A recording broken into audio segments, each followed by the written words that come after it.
نحمده ونصلي على رسوله الكريم اما بعد فاعوذ بالله من الشیطان الرجیم بسم اللہ الرحمن الرحیم۔ یہ ماہ شعبان المعظم ہے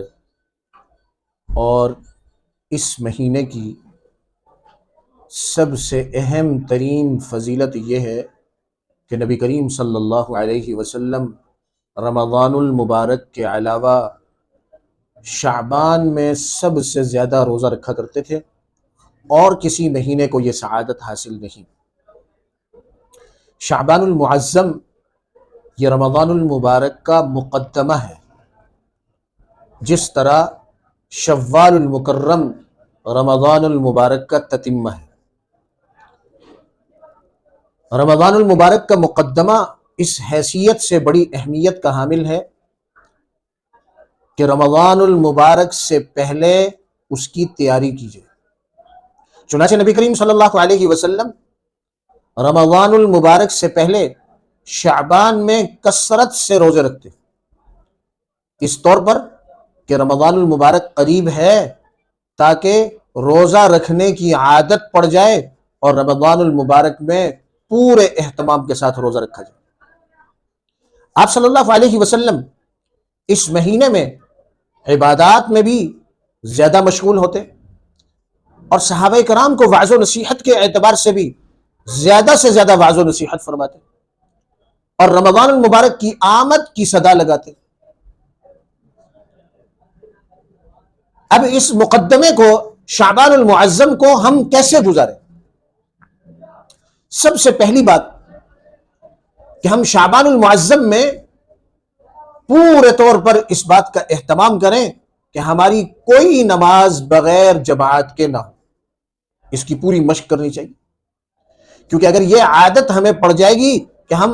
جماعت کے ساتھ نماز پڑھنے کو ترجیح دیں گے اور اس کے لیے خوب محنت اور عزم کے ساتھ آگے بڑھیں گے تو انشاءاللہ شعبان کے مہینے کی یہ تیاری رمضان المبارک میں ہمیں کام آئے گی کہ رمضان المبارک کی کوئی نماز ہماری بغیر جماعت کے نہیں۔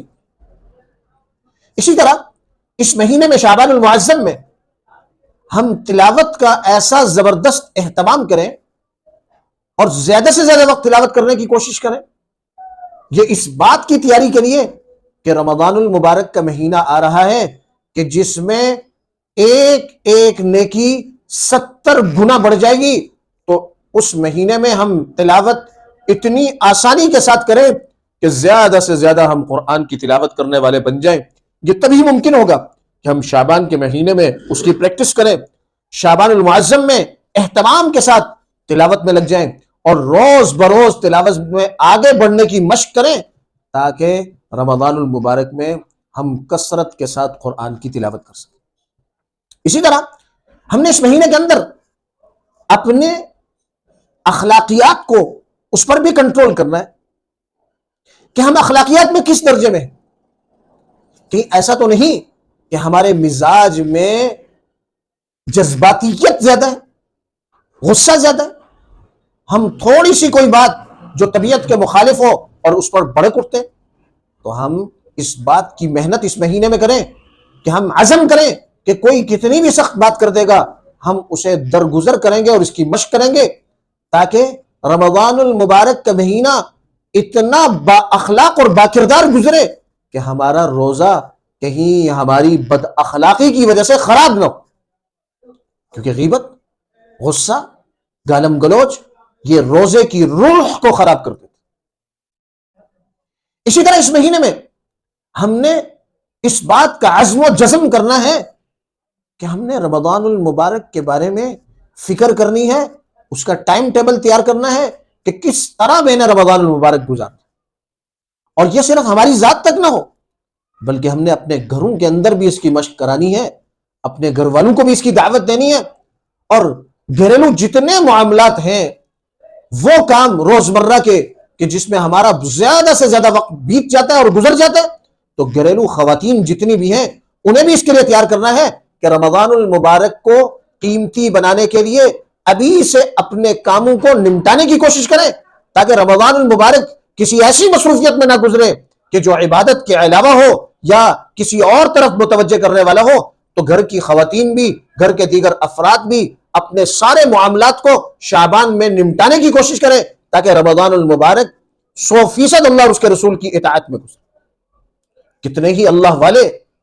بڑے بڑے پیر و مرشد ایسے گزرے کہ جنہوں نے رمضان المبارک کا چاند دیکھا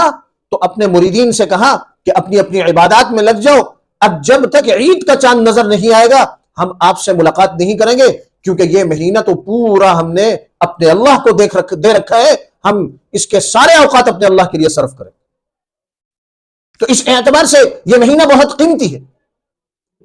بہت زیادہ ضرورت ہے اس بات کی کہ ہم اس مہینے کو ابھی سے رمضان المبارک کی تیاری میں اپنے آپ کو مصروف کریں، اپنے گھر والوں کو مصروف کریں، اپنے دوستوں کو مصروف کریں، اپنے احباب کو مصروف کریں، سب میں اس بات کو عام کریں کہ بھئی ابھی سے رمضان المبارک کے لیے فکر مت ہو۔